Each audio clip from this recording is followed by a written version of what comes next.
아이들과 저녁을 함께 보내야 했습니다.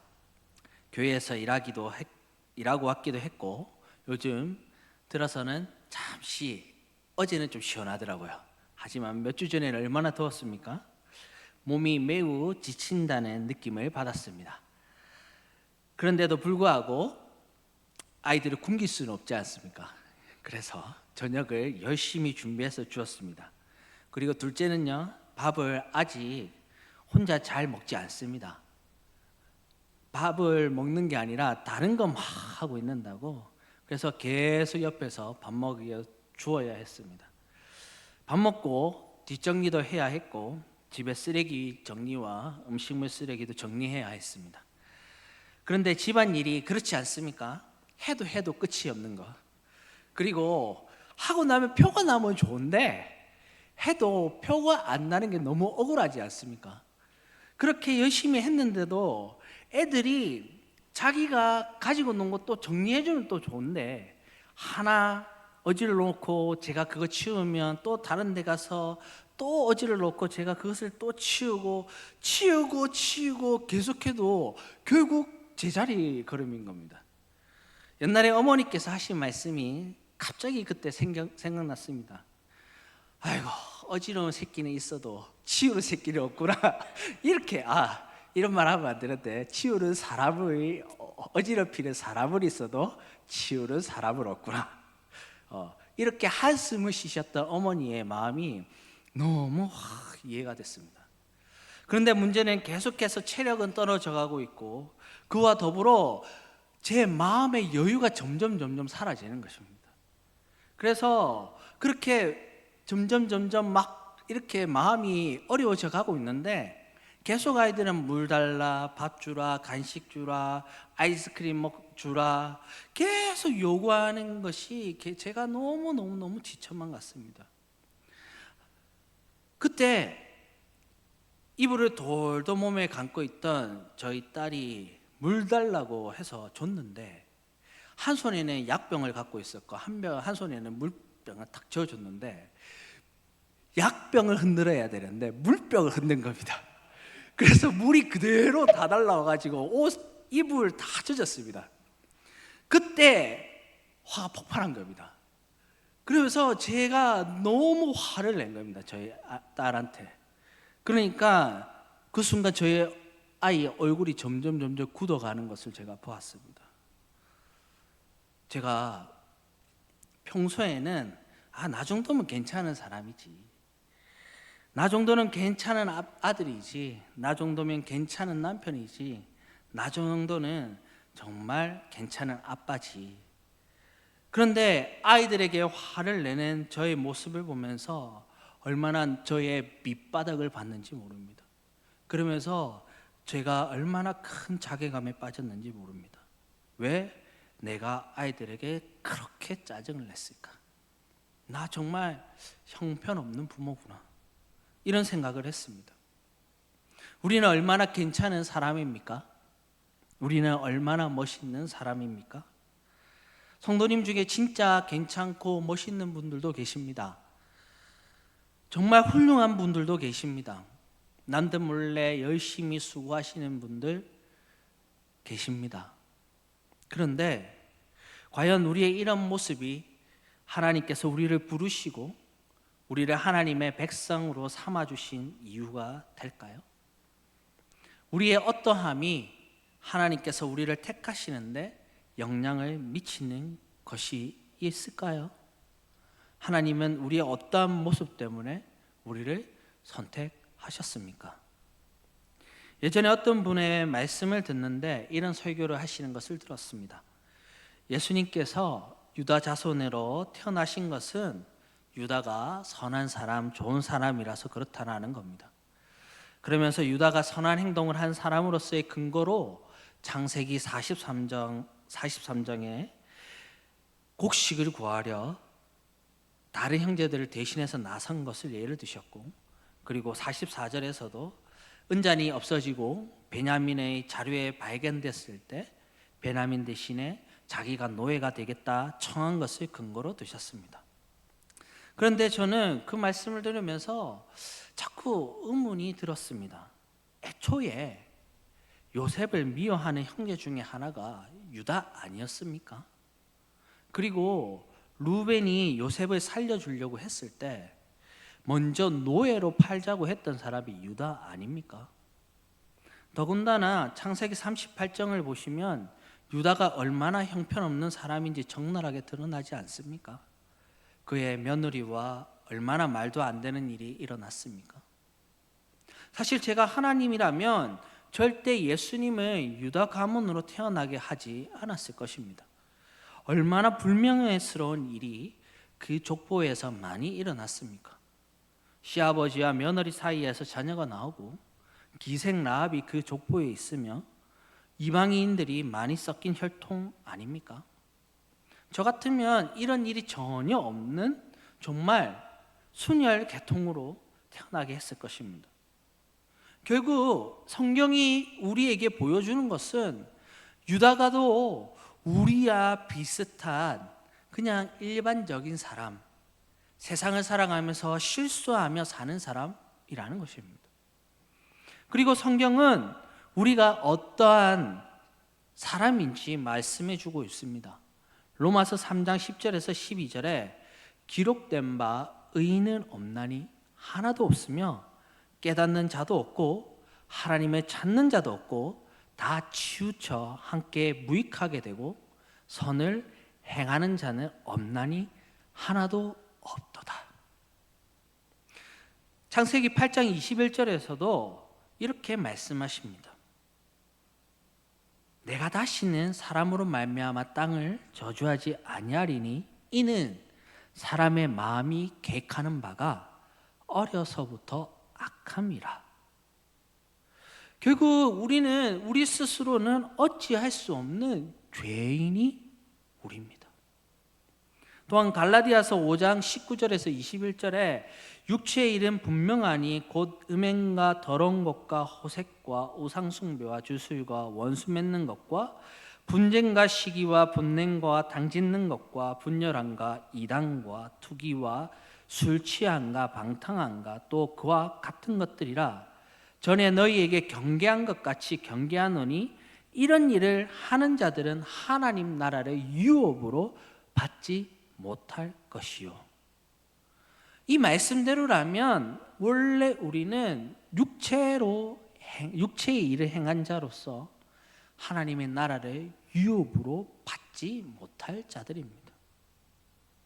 이러한 점은 옛날이나 지금이나 동일한 것 같습니다. 오늘 본문 신명기 7장 7절 말씀은 이스라엘이 어떠했는지 말씀해 줍니다. 여호와께서 너희를 기뻐하시고 너희를 택하심은 너희가 다른 민족보다 수요가 많기 때문이 아니니라. 너희는 오히려 모든 민족 중에 가장 적으니라. 모세는 분명하게 말합니다. 하나님께서 이스라엘을 택하신 것이 숫자가 많아서 그들이 강력해서 어떤 매력적인 민족이라서 택한 것이 아니라는 말입니다. 오히려 모든 민족 중에 가장 적다고 말하고 있습니다. 이 말은 하나님께서 이스라엘 백성들을 택하신 이유가 다른 민족에 비해 우월한 민족이라서가 아니라는 것입니다. 그렇다고 다른 민족에 비해 어떤 타고난 장점을 가지고 있지도 않았습니다. 이들은 용맹스럽지도 않았습니다. 만약에 이스라엘 민족이 용맹스러웠다면 40년 전 가데스 바네아에서 가나안 땅에 들어갔을 것입니다. 그러나 그들은 두려워하며 하나님과 모세를 원망했습니다. 가나안 민족에 비하면 자기들의 메뚜기라고 표현했습니다. 결국 하나님께서 그 모든 것을 들으시고 정탐한 날 하루를 1년으로 쳐서 40년 동안 광야를 유리하며 방황하는 신세가 되게 하셨습니다. 그뿐입니까? 이들이 얼마나 하나님을 대적을 했습니까? 출애굽 이후에 모세가 40일 동안 금식하면서 산에 올라가 내려오지 않았습니다. 그때 이들이 행동이 무엇입니까? 기도했습니까? 예배드렸습니까? 아니요. 금송아지 우상을 만들었습니다. 그래서 출애굽기 32장 7절에서 여호와께서 모세에게 이르시되 너는 내려가라. 내가 애굽 땅에서 인도하여 낸 내 백성이 부패하였도다. 그렇게 말씀하셨습니다.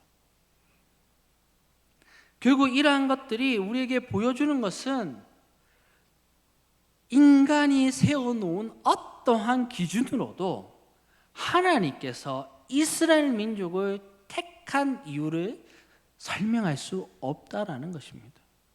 그리고 인간은 하나님 앞에서 아무리 잘나봐야 죄인이다라는 것입니다. 그렇기에 우리는 우리에게서 택함 받을 만한 어떤 것을 찾으려고 하면 헛수고일 뿐입니다. 그래서 저는 오늘 말씀 6절을 7절에 더하면 큰 위로의 말씀이라 생각을 합니다. 오늘 본문 6절과 7절 말씀을 다시 보시면 너는 여호와 내 하나님의 성민이라. 내 하나님 여호와께서 지산 만민 중에서 너를 자기 기업의 백성으로 택하셨나니 여호와께서 너희를 기뻐하시고 너희를 택하심은 너희가 다른 민족보다 수요가 많기 때문이 아니라 너희는 오히려 모든 민족 중에 가장 작으니라. 이 말씀이 왜 위로의 말씀인가요? 그것은 이스라엘 민족을 택하여 세우신 하나님께서 이스라엘 민족을 택한 이유가 이스라엘 민족의 어떠한 때문에 택한 것이 아니기 때문입니다. 오직 이스라엘 민족이 택함 받은 것은, 그리고 우리가 하나님께 택함 받은 것은 하나님 자신 때문이라는 것이 우리에게 가장 큰 위로입니다. 에베소서 1장 3절에서 5절 말씀은 다음과 같이 말씀합니다. 찬송하리로다. 하나님 곧 우리 주 예수 그리스도의 아버지께서 그리스도 안에서 하늘에 속한 모든 신령한 복을 우리에게 주시되 곧 장세전에 그리스도 안에서 우리를 택하사 우리로 사랑 안에서 그 앞에 거룩하고 흠이 없게 하시려고 그 기쁘신 뜻대로 우리를 예정하사 예수 그리스도로 말미암아 자기의 아들들이 되게 하셨다 말씀하고 있습니다. 하나님은요, 우리가 태어나기 이미 전에, 세상이 창조되기 전에 우리를 택하셨다 말씀하고 있습니다. 그리고 이 택하신 것이 하나님의 기쁘신 뜻에 있다라고 에베소서 말씀은 우리에게 증거해 주고 있습니다. 사랑하는 성도 여러분, 우리는 하나님께 택함 받은 그러한 사람들입니다. 그리고 하나님은 우리를 기뻐하신다라고 말씀하고 있습니다. 저는 이것에 너무너무 큰 은혜를 경험합니다. 왜냐하면요, 제가 저를 뜯어볼수록 제 안에 너무나도 형편없는 모습을 발견하기 때문입니다. 겉보기에는 괜찮아 보일 수도 있고 남이 보기에 일시적으로 내 모습을 속일 수 있지만 우리는 우리 자신을 잘 아시지 않습니까? 내가 얼마나 추악한 사람인지. 만약에 이 모습을 모든 사람의 마음을 감찰하는 주님께서 보셔서 우리에게 이유로 찾는다면 우리 중에 구원받을 사람이 어디에 있겠습니까? 그래서 저는 이것이 큰 위로가 됩니다. 나에게 속한 것이 아니라 하나님께 속해 있고, 그렇기 때문에 제가 이 자리에서 있는 것입니다. 우리가 이 위로를 간직하였으면 좋겠습니다. 계속해서 우리가 살펴볼 것은 하나님께서 우리를 택하시고 우리를 다음과 같이 부르신다라는 것입니다. 하나님은 우리에 대해 무엇이라고 말씀하십니까? 6절 말씀을 보시면 너는 여호와 내 하나님의 성민이라 말씀하십니다. 다시 말해 우리는 하나님의 성민입니다. 우리의 본질이 하나님의 거룩한 백성이라는 것입니다. 거룩하다라는 것은 분리나 구별이라는 개념이 강조된 단어입니다. 이 거룩하다라는 단어는 구약에서 도덕적인 순결보다 범속한 것으로부터 분리하여 놓거나 따로 떼어 놓는 것을 의미합니다. 다시 말해 거룩한 백성이란 세상이라는 곳에서 하나님께서 특별히 따로 떼어서 다른 곳에 귀하게 보관해 놓는 것을 말하는 것입니다. 그러면 누가 성도들, 성민들을 따로 떼어 놓았습니까? 우리 스스로 어떠한 행동을 해서 거룩해졌습니까? 매일 거룩하기 위해 우리가 스스로 몸을 깨끗게 하고 스스로 정결했기 때문에 거룩한 백성이 된 것입니까? 아닙니다. 우리는 사실 불신자들과 차이점이 하나도 없습니다. 우리가 거룩한 이유는 딱 한 가지 이유입니다. 하나님께서 우리를 선택하셨기 때문입니다. 오늘 본문 6절에서 7절에 너는 여호와 내 하나님의 성민이라 내가 하나님 여호와께서 지상 만민 중에서 너를 자기 기업의 백성으로 택하셨나니 여호와께서 너희를 기뻐하시고 너희를 택하심은이라 말씀하고 있습니다. 이 말씀에서 정확하게 설명하고 있는 것이 무엇입니까? 하나님 여호와께서 지상 만민 중에 우리를 자기 기업의 백성으로 택하셨다라는 것입니다. 베드로 사도도 이러한 이유로 성도와 교회를 향하여 다음과 같이 말씀합니다. 베드로전서 2장 9절에 너희는 택하신 족속이요 왕 같은 제사장들이요 거룩한 나라요 그의 소유된 백성이니 이는 너희를 어두운 데서 불러내어 그의 기이한 빛에 들어가게 하신 이의 아름다운 덕을 선포하게 하려 하심이라. 저는 이러한 주님의 말씀이 너무 좋습니다. 왜냐하면 저는 정말 별 볼 일 없는 사람이기 때문입니다. 저는 진짜 정말 너무 별 볼 일 없습니다. 제가 결혼을 어떻게 했는지도 신기합니다. 돈 한 푼도 없었거든요. 저보다 더 훌륭한 아내를 준 것도 참으로 신기한 일입니다. 그래서 제 친구들은 가끔 저에게 이런 말을 합니다. 니는 진짜 영림씨를 떠받들어야 된다. 이렇게 말을 합니다. 그뿐만이 아닙니다. 저는 화를 잘 내는 사람입니다. 제 기준에서 자녀들이 어긋나면 너무너무 화가 많이 납니다. 특히 하지 말라고 했는데 계속하면 참을 수가 없습니다. 또한 저는 운전할 때 왜 그렇게 열이 많이 맞는지 그걸 잘 모르겠습니다. 이런 저의 모습을 보면 진짜 아무런 자격이 없습니다. 그리고 저는 절대 거룩한 사람이 될 수가 없습니다. 구원받을 자격이 어디에 있나요? 제가 하나님께 대하여 얼마나 많은 불순종을 저질렀습니까? 그런데 진짜 위로가 되는 것은 나의 어떠함 때문에 내가 구원받거나 성민이 된 것이 아니라 내가 잘나서 거룩한 백성이 된 것이 아니라 단지 하나님께서 나를 택하셨기 때문에 나를 불러주셨기 때문에 거룩한 백성이 되었다라는 사실입니다. 우리가 거룩한 백성이 된 것은 하나님께서 택하셨기 때문이라는 것이 우리가 이제 알았습니다. 그러면 하나님은 왜 많고 많은 사람 중에 우리를 택하셨을까요? 8절 말씀에 여호와께서 다만 너희를 사랑하심으로 말미암아. 하나님께서 우리를 택하신 이유는 분명합니다.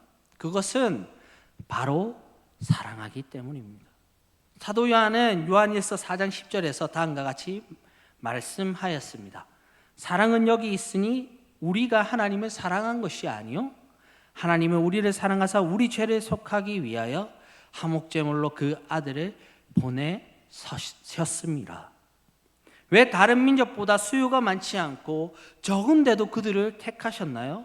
사랑하였기 때문입니다. 이 사랑이라는 것은 참으로 놀랍습니다. 우리를 진짜 사랑하시니 아까우신 것이 없습니다. 이성적이지도 않습니다.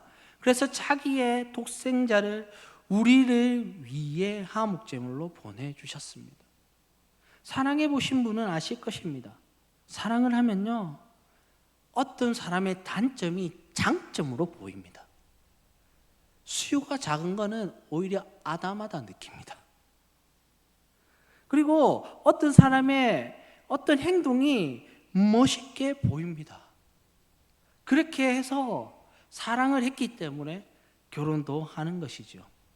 정신이 나가버리는 것입니다. 여러분 중에 정신 똑바로 차리고 결혼하신 분 있으십니까? 저는 저희 아내하고 초창기 연애할 때 정신이 혼미할 때 빨리 결혼하자 해서 결혼했습니다. 아마 제 정신이면 결혼을 하기 힘들었지 않을까? 그러니까 사랑을 하면요, 다른 사람의 단점이 문제가 되지가 않습니다. 중요한 것은 사람은 이러한 사랑이 쉽게 식습니다. 그래서요, 그 사람으로 장점으로 보였다 아담한 게 왜 이래 조금에 변해버립니다. 그 사람의 행동이 멋있어 보였는데 왜 이렇게 지저분해? 이렇게 되는 것입니다. 그러나 우리가 알아야 할 것은요, 하나님은 영원 불변한 사랑을 가지고 계신다는 것입니다. 사람은 변하지만 하나님의 사랑은 어제나 오늘이나 앞으로 계속해서 변함이 없습니다. 이 사랑이 얼마나 강력하냐면 8절 후반절부터 보시면, 또는 너희의 조상들에게 하신 맹세를 지키려 하심으로 말미암아 자기의 권능의 손으로 너희를 인도하여 내시되 너희를 그 종 되었던 집에서 애굽 왕 바로의 손에서 속량하셨나니 말씀하십니다. 그들이 얼마나 하나님을 배반했습니까? 그런데 또 용서하고 또 용서하고 또 은혜 베풀어주고 또 능력 베풀어주고 또 베풀고 또 베풀고, 아마 은혜 베푸는 거 다 쓰려면 이 성경으로도 부족할 것입니다.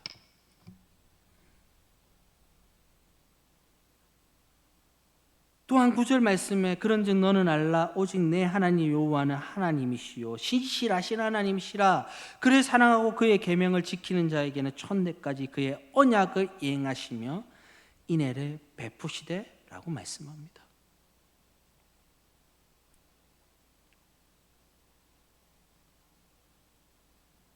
하나님의 사랑이 끝나지를 않는 것입니다.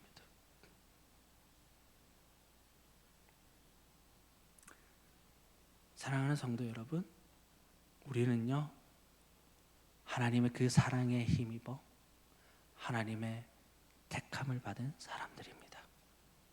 그래서 우리는 성도가 되었습니다. 오늘 마지막으로 나눌 것은요, 그러면 우리는 하나님 택한 백성으로서 어떻게 살아야 할까요? 오늘 본문은 결론적으로 다음같이 우리에게 말씀합니다.